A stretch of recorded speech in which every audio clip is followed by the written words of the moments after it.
देखिए, संसद की नई इमारत में पुराना खेल रचाया है, काम तो कुछ नहीं किया, बस ढोल बजाया है। 2010 में रोका था, आज क्रेडिट लेने आए हो। महिलाओं के सम्मान की फाइल फिर ठंडे बस्ते में लाए हो।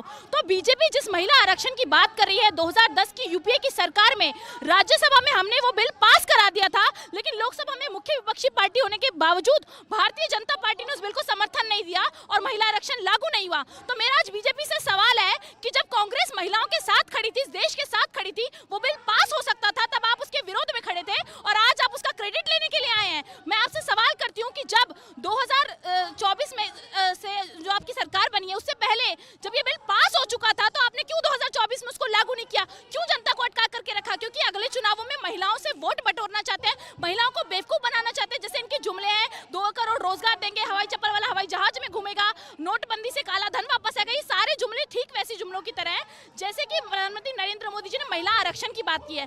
33% अगर आरक्षण देना होता तो मोदी जी, आपकी पूर्ण बहुमत की सरकार थी देश के अंदर, आप ये बताइए ना, आपने कितने प्रतिशत महिलाओं को सीट दी? कितने प्रतिशत महिलाओं ने आपकी पार्टी से चुनाव लड़ा? तो आप जो कहते हैं और जो करते हैं उसमें बहुत अंतर है। तो कथनी और करनी में मोदी जी के अंतर है।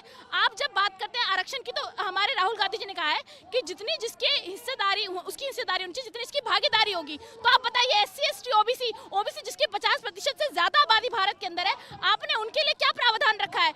आप सशक्त महिलाओं को सशक्त करना चाहते हैं, ठीक है, महिला सशक्तिकरण सही है, लेकिन जो अशिक्षित महिलाएं, जो पिछड़े वर्ग से आती है, आपने उनके लिए क्या रखा है? ये बात राहुल गांधी जी पूछ रहे हैं, ये बात देश पूछ रहा है। देखिए, जब से बीजेपी की सरकार आई है, मैं खुश हूँ कि महिलाएं सशक्त हो रही है, ऐसी सशक्त हो रही है कि इनका जो हमारा जो प्रधानमंत्री है, वही बेटी बचाओ बेटी पढ़ाओ का नारा दे देता है, पटाओ।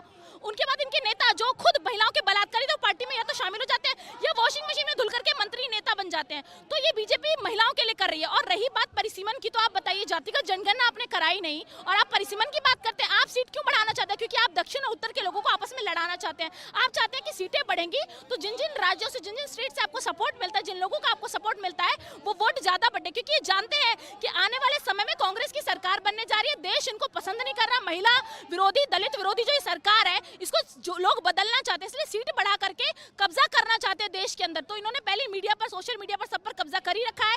इनके IT सेल किस तरीके से काम कर रहे हैं, देश ने देखा, झूठ कैसे फैला रहे हैं ये लोग। तो अब इनका मकसद है कि कैसे वोट लूटने के बाद, बैंक लूटने के बाद, ये अब आ रहे हैं कि डाका डाला जाए और सीटें बढ़ा करके जनता के वोटों को खींचा जाए।